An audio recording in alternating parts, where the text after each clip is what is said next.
Sayansi haiongopi, tukutane shambani. Na leo tunakutana shambani hapa. Hapa ni Chalinze mkoani Pwani, Vigwaza kwa Zoka. Na mimi ni Dennis Mwasalanga. Nakutana na mkurugenzi wa Mzuri Afrika na Agrame Afrika, ndugu Shabani Mgonja. Na hapa ni kwa Zoka Vigwaza, halmashauri ya wilaya Chalinze mkoani Pwani. Na hapa ndipo yalipo makao makuu ya Mzuri Protein Technology kwa bara la Afrika. Tunaposema sayansi haiongopi kwenye majani haya na kinachoelekea kufanyika hivi karibuni, ili mtazamaji wetu ama mfuatiliaji wetu ajue kwamba sayansi kweli haiongopi. Karibu sana. Asante sana kaka Dennis. Kama unavyoelewa, mwaka huu mvua zimetuwahi. Plani yetu ilikuwa kuanzia tarehe 27 ndio tuanze kupanda, na tulitegemea mvua angalau wakati huo ndio zitaanza kunyesha. Kwa hiyo maandalizi ya kuua majani yalikuwa hayajafanyika, na mvua zilikuwa nyingi, hatuwezi kuingiza mashine shambani, lakini vile vile hatuwezi kuacha kuweka mbegu ardhini, itakuwa msimu umetupita. Kwa hiyo kilichofanyika leo hii unavyoona hapa, tunayafeka haya majani. Tukishayafeka haya majani kama unavyoona kwa level hii, tutaingiza Mzuri machine kwa ajili ya kupanda mbegu.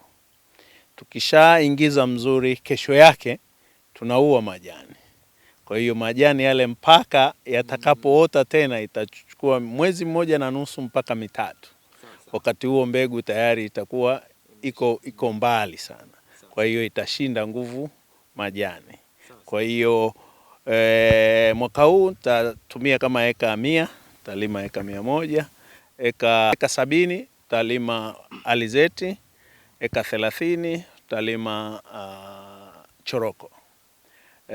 Tusingekuwa na teknolojia hii, unaweza ukafikiri eka 100 ningetumia muda gani? Na nilitaka niulize hapo, kwa kawaida lazima tukumbuke machungu ya nyuma ili kuweza kusonga mbele. Tufanye bila Mzuri, kwa hatua za kawaida tungefanyaje na tungechukua muda gani? Kwanza ibidi tupige plow. Eka 100, ekari 100. Halafu ukitoka hapo inabidi upige harrow kwa ekari 100. Unajua ni siku ngapi utatumia. Sawa, ukitoka hapo upande. Sawa. Kwa mahesabu ya haraka mwezi unaweza ukakatika kwa process hizo. Yapo mataifa, mtazamaji na msikilizaji, ambao tayari wenyewe hawana mashaka hata kidogo na Mzuri, kama Ukraine, Poland, kwa mapokeo ya watu kutoka hapa. Sasa tunaongelea Tanzania na barani Afrika, namna wanapokea Mzuri Protein. Unaona tunasogea ama kuna vitu bado unaona vinatakiwa vifanyike ili tupige hatua? Maana tukipiga hatua kwenye Mzuri ulituambia ni kuruka sasa kwenda kwenye teknolojia. Ni kuambie sio Poland peke yake au Ukraine. Sasa hivi Wachina wamekuja kwa nguvu zote. Mchina hataki kupitwa. Na Mchina ukiona ananunua kitu kutoka taifa tofauti na yeye anakizalisha, ujue kuna kitu ndani yake. Lakini kwa sisi kama Tanzania sina wasiwasi. Ndio maana tuna hili shamba darasa hapa. Lakini hata mbuyu ulianza kama mchicha, na sayansi haiongopi, tukutane shambani. Ndio kama hivi tuko shambani, watu watayaona haya na sisi tutafika level hiyo. Sina shaka na hilo, kwa sababu matokeo ndiyo yatawasukuma watu kwenda huko.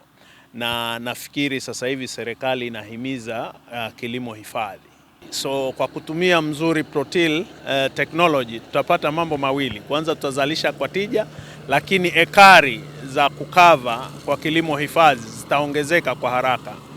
Mzuri Protein kwa mashine hii ambayo tunayo sisi ndogo, kwa muda wa saa moja una uwezo wa kukava kati ya eka 5 mpaka 7.5 kwa saa moja.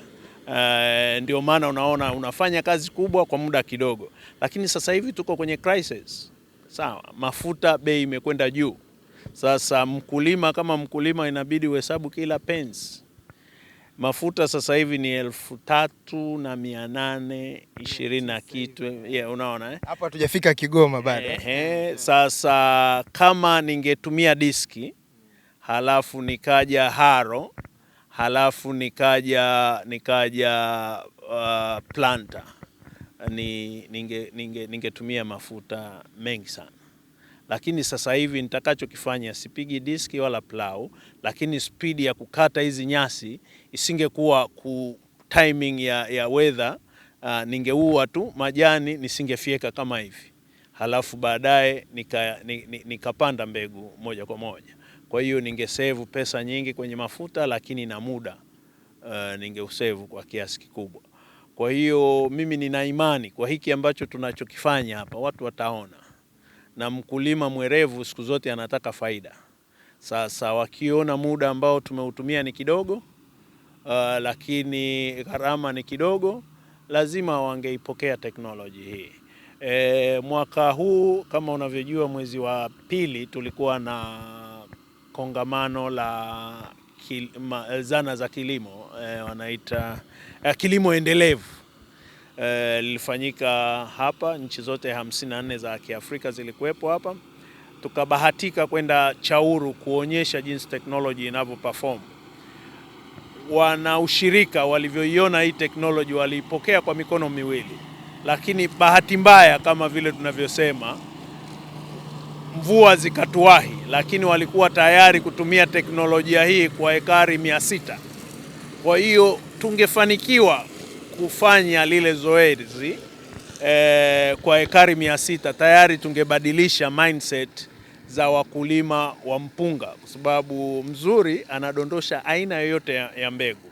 Lakini bahati mbaya tumefanya kazi masaa mawili pamoja na settings nini, tulikava eka 8. Sasa wanaushirika wa kwanza walishangaa sana, muda mfupi alafu kila kitu kimefanyika. Wakati wao wanachavanga, wanalima, wachavange, lete mtu mwingine apandikize, mwezi mzima unaumaliza shambani kwa eka. Lakini sisi ni dakika 15 umefanya mambo yote hayo. Ni kitu ambacho hakifikiriki, lakini uhalisia ndio huu. Sasa ili watu waamini, ndio maana sisi wenyewe tunafanya, alafu tuwaambie angalieni. Leo hii wewe mwenyewe upo hapa Dennis, umeona tunafyeka nyasi. Kesho tutakuwa tumemaliza ekari zetu 100. Kesho kuta utatuona tukiingia tukipanda, then yale ambayo nayazungumza utakuja kusema baadaye kile nilichokuambia ndio hiki. Kwa hiyo na imani uliuliza swali, unaonaje mapokeo? Sasa mapokeo yawe mazuri au vinginevyo, lakini hiki tunachokifanya hapa ndio mwelekeo ambao utasababisha sisi tuelekee huko ambako tunatamani tufike.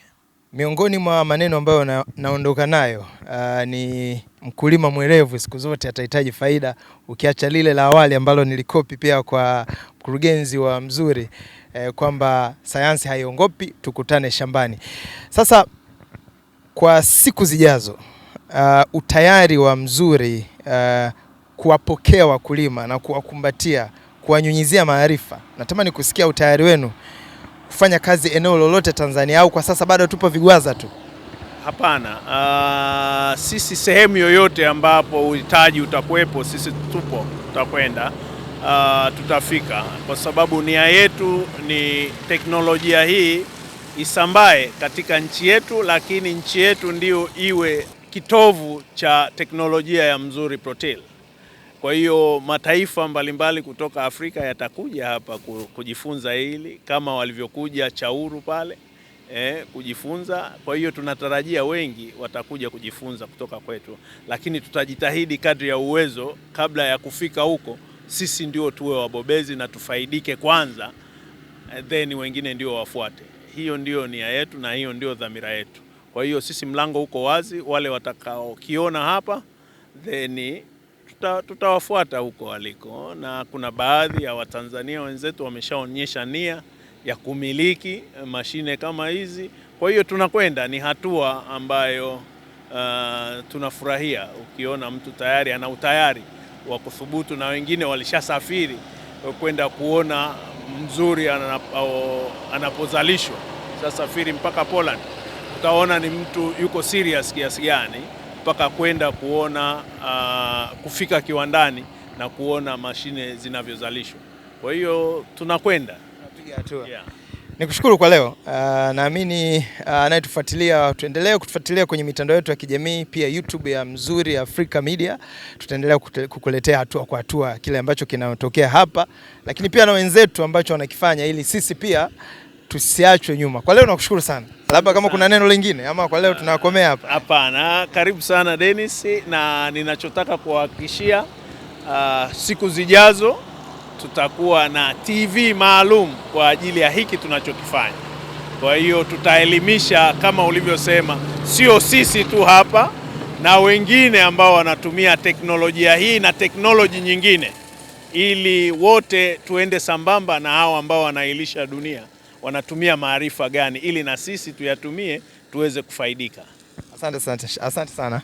Asante. Nashukuru. Nyuma ya kamera alikuwepo Apollo na kwa leo tunaishia hapa. Mimi ni Dennis Mwasalanga, tuonane wakati mwingine kwa ajili ya kufuatilia namna ambavyo kwa Zoka Vigwaza halmashauri ya Chalinze hapa mkoani Pwani tunaendelea kukuonyesha namna gani teknolojia itatuvusha Watanzania na bara la Afrika. Kwaheri kwa sasa.